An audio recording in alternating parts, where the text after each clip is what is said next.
allez bien? Ça va? Président, vous visitez ici un centre, un hôtel réquisitionné qui héberge des SDF. Nous avons croisé une dizaine de sans-abri dans notre trajet depuis l'Élysée jusqu'ici. Vous les avez sûrement vus. Est-ce que vous pensez qu'on arrivera à mettre à l'abri tous les sans-abri dans cette période de confinement? C'est en tout cas l'objectif qui est le nôtre. Alors après, il y a des difficultés de terrain que toutes celles et ceux qui travaillent au quotidien le connaissent, qui sont les refus parfois que certains peuvent opposer, les difficultés à s'insérer, à accepter le confinement. En tout cas, nous avons, quand je dis nous, c'est la nation tout entière, c'est-à-dire les services de l'État. Je veux ici remercier le ministre et le préfet de région. C'est également les collectivités territoriales et l'ensemble justement de nos maires, de nos élus qui se mobilisent dans ce travail. Et ce sont toutes les associations qui font un travail absolument formidable avec leur personnel professionnel comme les bénévoles. Ça dépend là des structures. Grandes associations, c'est le cas ici avec Coalia, qui travaille en partenariat avec la Ligue qui gère cet hôtel en temps normal, et comme les structures plus petites. Il y a une mobilisation de toute la nation pour pouvoir justement accueillir ces femmes et ces hommes qui vivent à la rue. Aujourd'hui, il y a 160 000 personnes qui, chaque nuit, quasiment, sont logées, accueillies dans nos structures. Près de 160 000.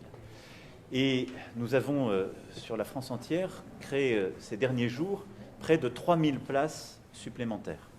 Donc il y a un effort massif qui est fait, et ces chiffres-là ne prennent pas en compte d'ailleurs aussi la réalité des personnes qui sont demandeurs d'asile et qui sont encore dans d'autres réseaux qui sont gérés par le ministère de l'Intérieur et qui viennent s'ajouter à ce chiffre. Donc il y a une mobilisation absolument extraordinaire de la nation pour justement accueillir ces personnes qui sont en détresse. Pourquoi? Parce qu'ils font partie des plus vulnérables que j'évoquais il y a quelques jours quand je me suis adressé aux Françaises et aux Français. Les personnes qui sont sans domicile fixe, qui sont parfois isolées, qui ont ces plus grandes difficultés, évidemment, peuvent aussi être touchées par le virus et sont à protéger. Pour ça, il faut une organisation collective, celle que l'État met en œuvre, supervise, ce partenariat avec les collectivités, avec l'ensemble des associations, mais il faut aussi la mobilisation des femmes et des hommes qui le font. Et je veux ici rendre hommage à l'ensemble justement de ces travailleurs sociaux, de ces femmes et ces hommes qui, avec beaucoup de courage, sont à la tâche. Et nous en parlions tout à l'heure, qui, ayant une famille, parfois ayant peur pour eux aussi, dans ce climat que nous connaissons, sont là pour accueillir celles et ceux qui en ont besoin. Et je veux leur rendre hommage. On a beaucoup rendu hommage, et c'est juste au monde de la santé ces derniers jours. Et je veux redire ici le soutien de la nation tout entière pour nos soignants. Et avoir une pensée particulière alors qu'hier, le premier médecin est décédé des suites du Covid-19 et que plusieurs autres ont suivi. Message de solidarité de la nation tout entière, au personnel du monde médico-social, des femmes et des hommes qui travaillent dans les EHPAD, dans les centres médico-sociaux. Mais il faut aussi avoir une pensée pour les femmes et les hommes qui, travailleurs sociaux, permettent de protéger les plus précaires et de les aider à vivre cette période où il faut réduire les déplacements, où il faut aussi se protéger, savoir être à l'abri, respecter ces règles de distance. C'est un travail qui consiste à proposer un logement, à aller chercher à la rue pour mettre justement à l'abri, mais aussi à expliquer, à accompagner, à apprendre.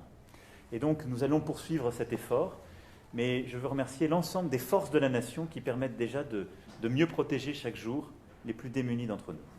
Alors évidemment, tous les Français s'interrogent sur les suites de ce confinement. Votre ministre va prendre la parole ce soir. Est-ce qu'il faut s'attendre à un allongement de la durée du confinement probable et peut-être à un durcissement? Et j'ajouterais, en voyant tout le personnel ici qui accueille les sans-abri, qui va les chercher, ils ont tous des masques de fortune ou des masques qu'on leur a donnés, quelques-uns qui manquent. Vous avez dit qu'on prend l'inquiétude de ceux qui les souhaitent. Est-ce que vous continuez à penser que c'est inutile et où en est-on sur les importations, la distribution de ces fameux masques? Alors, sur ce sujet, vous avez raison, nous sommes dans une situation qui est profondément nouvelle et qu'on connaît depuis quelques jours. Et donc la nation s'organise et c'est normal. Et toutes les nations, grandes ou petites, qui ont eu à vivre ce que nous traversons, ont eu une période d'adaptation. Vous savez, il y a quelques semaines, la Chine connaissait pour Wuhan et le Hubei un moment comparable, même beaucoup plus dur, Et elle avait aussi des manques, des inquiétudes que nous connaissons aujourd'hui. La France, d'ailleurs, a fait alors geste de solidarité en apportant du matériel. Et aujourd'hui, nous avons nous-mêmes à nous organiser. C'est normal. C'est normal. Il faut le faire avec beaucoup de détermination, avec aussi beaucoup d'humilité, et permettre d'organiser les choses. Ce qui a été fait par le gouvernement, c'est de privilégier les soignants les plus exposés. C'est normal, compte tenu du stock, des capacités, de la visibilité qui est la nôtre, pour ne jamais être en situation de rupture de masques et de matériel de protection pour les soignants les plus exposés. Nous sommes en train d'organiser les choses pour se donner de la visibilité dans la durée, permettre de voir et de mettre de plus en plus de masques à disposition de celles et ceux qui sont exposés. Le ministre de la Santé a rappelé samedi la doctrine pour les personnels qui travaillent dans les EHPAD, et il y a aussi des masques qui ont pu être mis à disposition les jours derniers pour justement les personnes qui travaillent dans ces centres d'accueil, pour les plus démunis et les personnes qui sont sans domicile fixe. Dans quelques heures, le ministre de la Santé s'exprimera. Il s'exprimera à la suite du travail qui a été fait par les principales agences compétentes en matière justement de prescription de médicaments et de santé publique, le Haut Conseil à la santé publique et la NSM, sur tout ce que vous avez entendu ces derniers jours sur des traitements possibles. Il le fera là aussi à la lumière d'une parole scientifique, et c'est l'objet de son expression de 19h. Et ce soir, le Premier ministre pourra répondre également à ces questions, celles que vous évoquez là et plus largement, et reviendra sur les règles de confinement.